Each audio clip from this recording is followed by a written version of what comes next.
With your Cougars Rewind, I'm Stephen Williams. Columbus State Baseball hosted its first Peach Belt Conference series of the season this weekend as the Cougars welcomed in Augusta State. In Game 1, CSU scored all the runs it would need in the bottom of the first inning.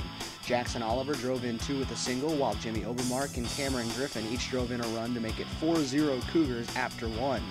Cougar starter Zach Kaluski took care of the rest from there.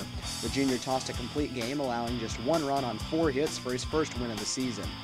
A couple of Augusta State errors led to 2 more runs for CSU in the 8th as the Cougars won the series opener 6-1. In Game 2, the strong pitching for Columbus State continued as Brody Leibrandt took the hill. The senior backed up Haluski's complete game with a complete game of his own. Leibrandt allowed 2 runs in the first inning but did not allow a hit between the 2nd and 9th innings. CSU cut the deficit in half in the 3rd with a J.D. Pullen RBI single, then took the lead with 3 more runs in the 4th. The Cougars added 3 more runs in the 6th and 2 in the 8th to blow the game open as CSU took Game 2 9-3. Looking for the sweep of Augusta State, the Columbus State offense exploded in Game 3. ASU took a 1-0 lead in the first inning, but CSU took the lead with 3 runs in the 3rd, including a 2-run double from J.D. Pullen. The Jaguars tied it up with 2 runs in the 4th, but it was all CSU from there as they scored 11 runs over the next 3 innings.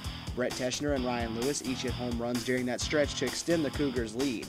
Columbus State finished off the sweep with a 14-5 win. In the second-to-last regular season game, the Columbus State basketball teams traveled to Young Harris Saturday. The CSU women found themselves in a battle down to the wire as the Lady Cougars took their first lead of the second half with 4 minutes to go. Young Harris took a 2-point lead at 62-60 before Taryn White tied the game with a basket with 1:35 remaining.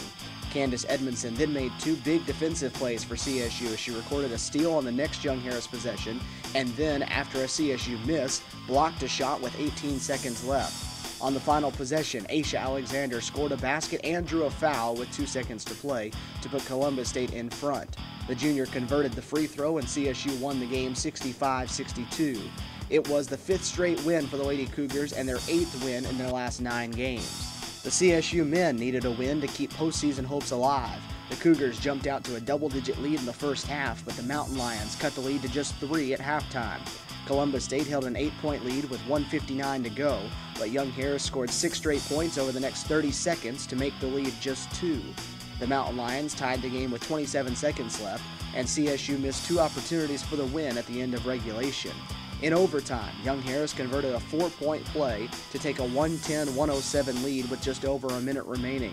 On the ensuing possession, Idell Bell had a 3 go halfway down and back out to seal the Cougars' fate. With the 111-107 loss, Columbus State is officially eliminated from PBC tournament contention.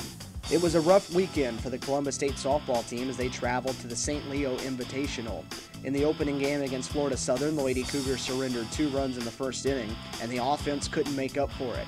Casey Googe singled home a run in the 3rd to make it 2-1, but that was all CSU would get.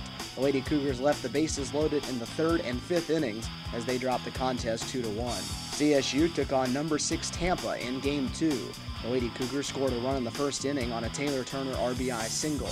It was the first run scored against Tampa pitcher Kayla Cox in over 40 innings of work.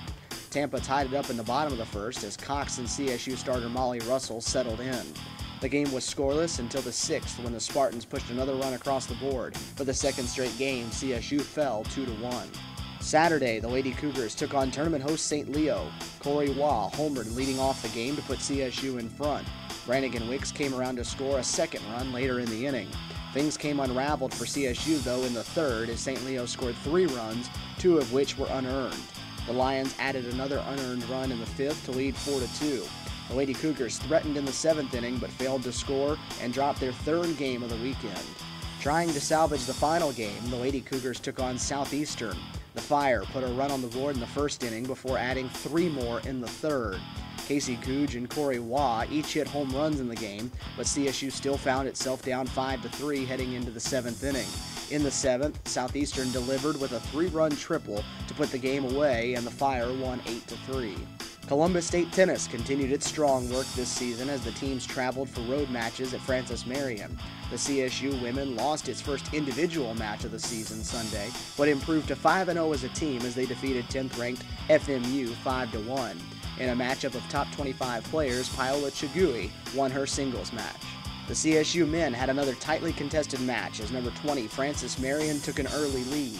The Patriots won 2 of the 3 doubles matches and then won at first singles as well. CSU then had to win 4 of the remaining 5 singles matches to stay undefeated.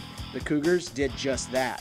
Marco Almiron clinched the victory for CSU with a hard-fought 7-5, 6-7, 6-4 3-set win at fourth singles. The Cougars are now a perfect 6-0. Columbus State Women's Golf is hosting the TSYS Collegiate Classic at the Country Club of Columbus over the next 2 days. The Lady Cougars are one of 4 teams in the 11-team field currently ranked in the latest GolfStat poll.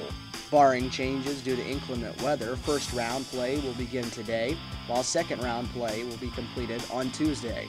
Stay up to date on the latest from Columbus State Athletics on Facebook at facebook.com/CSU Cougars and on Twitter by following @CSU Cougars.